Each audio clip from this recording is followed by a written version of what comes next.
Cam Slasher, where today we answer animatronics, friend or foe. On my end, I fear the robot, fear the machine, but you know who does, you know who loves the AI overlords? Mr. Nick, who might be a robot himself.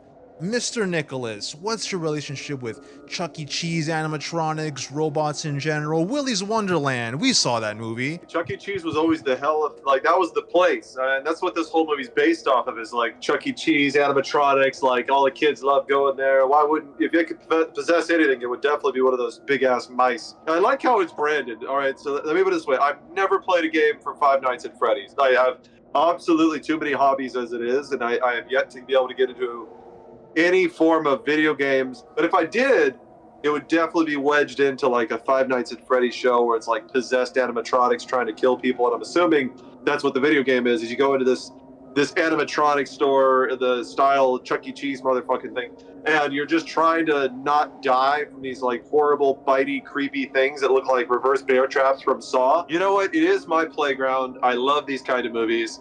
I went into this not knowing crap about Five Nights at Freddy's. I do love Willy's Wonderland. Like, some dialogue-rich Nick Cage fighting robots is always the mwah. The thing is, it's like this is a out of nowhere hit with like this indie developer. One guy, his name is Scott Cawthorn. This guy out of nowhere makes this mega hit game. It spawned comic books, fan fiction. It's this thing that, like, it seems bizarre that it took this long to make the Five Nights at Freddy's movie. But I guess, you know, you had to get the perfect recipe down to make it a success, you know, to tell the epic story of the animatronics, which are like, well, how much story is there to tell? And going back to Willy's Wonderland, it's like, well, the story basically should be cursed robots, beat them up, survive, right?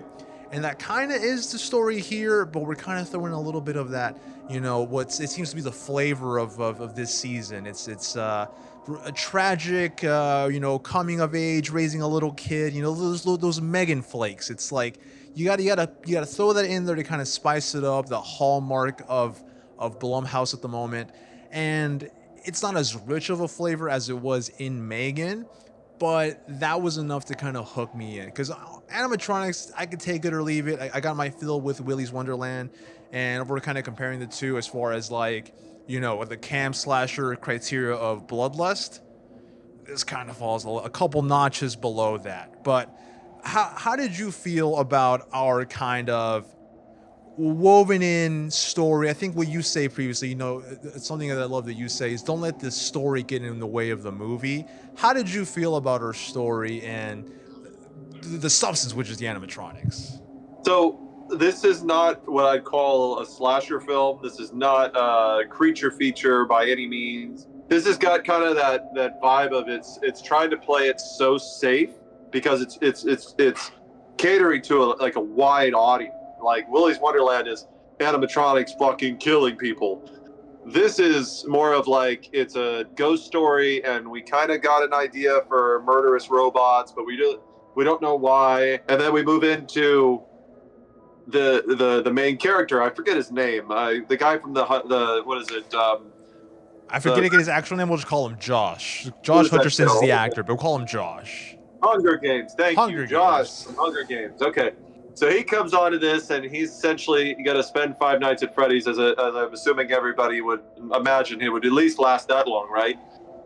Which is funny because the first scene shows somebody dying like the first night, but apparently they give this guy 5 chances to figure it out or become a better. I don't know. Anyway, that's part of this. That's part of where I'm getting at. The story is just it tries to be this interweaved like tragedy, but we're gonna put this mystery like.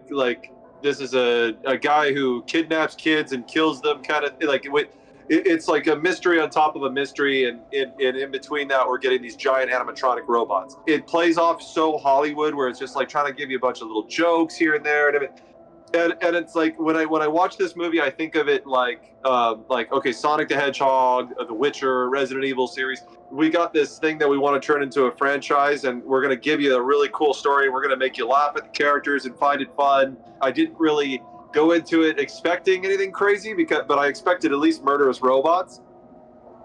for a movie like this, I was surprised not to get very many murderous robots. I know Blumhouse has done much harder PG-13, but I'm assuming they did like their analytics. It's like, well, our target audience is kind of like 9 to 12-year-olds, so it's like PG-13, but we like tone it down a little bit.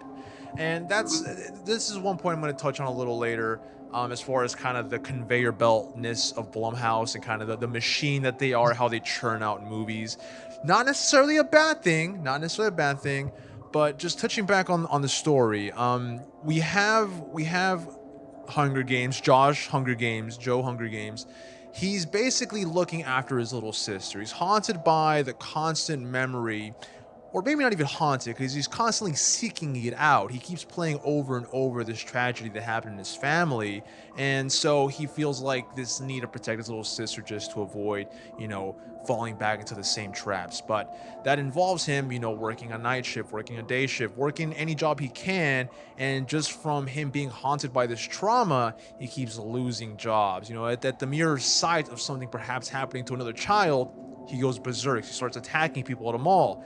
And that kind of leaves him with very few options as to where he can work. In comes in Matthew Lillard as the career counselor, and he's like, hey buddy, you're kind of crazy, but guess what? They're hiring at the Chuck E. Cheese Murderthon, the Five Nights at Freddy establishment. It's not a functioning restaurant anymore, it's closed down, so why are they needing a security guard to guard this like decades old facility?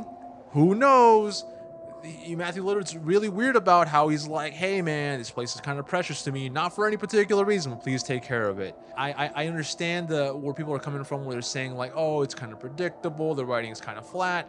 But Matthew Lillard, the minutes of screen time that he's on, like he's not on here for large chunks of screen time, so don't come in here like, oh, this is the Matthew Lillard return to the big screen, because I feel like we haven't seen him in a while in the theater. But the few moments of Lillard that you get are fantastic. Like, same thing with Cage, the way Nick Cage can kind of bring something to something so small. The office scenes we have between both of them are fantastic. The way he just delivers a line, and just the way he gives those performances, you don't really care what the overall words are. We're just chugging along. Once we're there, about the halfway point, it's like, all right, where are the murderous robots? And you're right, Nick. The ratio of evil robots on an evil robot movie is kind of low. But once we see them, once they reveal themselves, they may not be murdering, but I was quite impressed with how the budget and the design as to how they show them walking, interacting, doing some creepy shit, doing some kind of Iron Giant stuff. It's like, oh, friend or foe again. The Megan question of it's like, are we cool? Are you gonna murder me? How did you feel about our interactions, or how when we first met the five or six ensemble characters of Five Nights at Freddy's? I watch a lot of horror movies, so like watching this movie, it's not necessarily by any means like what I would consider a bad movie. It's just, it doesn't really spark my interest with the stories that are coming up. Like, we have this small town. We've got Josh, he's just desperate. He's the end of his rope, and he's trying to reconnect with this traumatic situation that happened in his life, and he's trying to put all the pieces together. But he's like also got his sister that he's taking care of through the entire film, which I felt hella old, because I was like, damn, Josh is a dad already. They're already putting him in dad roles. And thank God he was a brother, because it made me feel like, okay, cool. Like, I was like, man, I'm feeling old. I didn't realize he was that old to be able to pass off for a 13-year-old's like dad. I'm like, damn. But anyway, once you get into like these touchy-feely moments, and you get into the robots and what makes them tick, it's fun. It's enjoyable. Again, it's nothing really new. Like we just got, like you said, with Megan. Like, we just got that with Megan. They could have made it a little more aggressive and made it fun, but then maybe again it wouldn't be a box office success. Like, I'm understanding it's done really well in the box office. So what do I know, right? Like, maybe this is the gateway, so now we can start up a Witcher style series on Netflix and make it a lot more aggressive and scary. The Matthew Lillard stuff, though, I will have to agree with you on. That was super fun. It was very cool and pleasant to see him on the screen. Like, I'll be honest, I didn't know he was a part of the film. Like, I seen a few trailers for this, but I really wasn't paying attention. I was like, I'll go into it blind. Like, I didn't really want to see it because I was planning to see it. Like, I was like, hey, you know, it's a Halloween movie, I'll go see it. So this is where it's going to sound like a backhanded compliment, but I promise it's actually praise for the director. This is Emma Tammy. Emma Tammy is part of the Blumhouse Avengers. Blumhouse, they're doing what everyone wants to do, and it's kind of making their own carousel of like, you work for us and you're going to develop these mini projects and just churn them out. So it's kind of like she's working within the Blumhouse system because she understands what they're looking for. Blumhouse, it's like, here's your quarter, turned it into $1. Emma Tammy has worked on this movie called Delivered, another movie called Blood Moon, both for Blumhouse TV. So obviously she's a trusted director who's like making these 90-minute movies, and they were like, hey, Five Nights at Freddy's, here are the checklist of items that we need, put them in the movie, and, you know, make it 90 minutes, and, you know, you get the job. He's like, okay, I can do that. And for the most part, anytime anyone says, oh, this feels like we're speed running the game, or this feels like they kind of glossed over the hours long lore, because there's videos of, trust me, I try to get educated on Five Nights at Freddy's before watching this movie. There are videos that are like hours long. It's like, how is this game this deep? As someone who's like just sole job is to like make this a movie, it's acceptable with what the parameters that she's probably was like told to do. She's like, all right, this is what you have to do. She did it.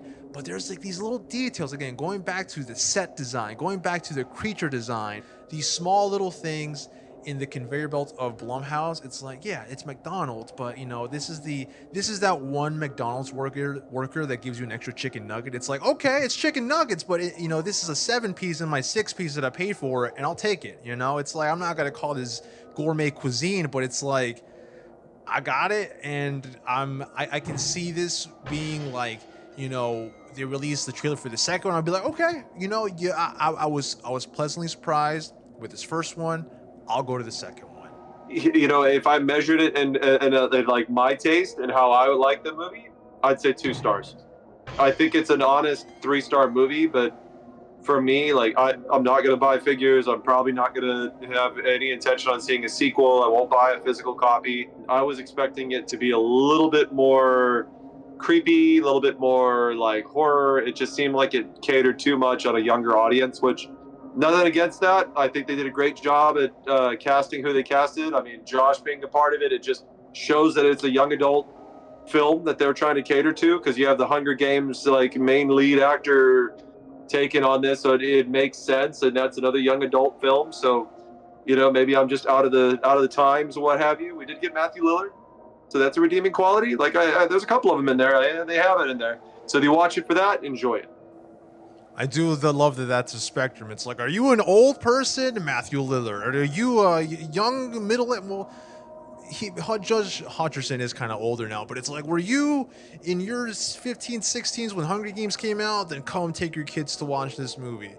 So they do kind of have that, you know, 4-quadrant spectrum of like making cash, you know, and then that's what they did. And, you know, that's what we're hoping to do too. And you can help us do that by liking, subscribing, commenting, all of the things. Otherwise, your soul might get trapped inside of us. And trust me, you don't want to do that, because it's worse than being an animatronic. It's more squishy, a lot of cholesterol. No bueno. Mr. Nick, send us out with that Camp Slasher Amato. Blood, guts, spit, and ass. That's how we roll. Thank you very much. And like, subscribe, so on and so forth. And you know what? If you like the film, argue with us. Send a comment. Be like, hey, I loved it. You're just ignorant. Whatever. I'll take whatever. Like, sometimes I enjoy just arguing. So I appreciate it.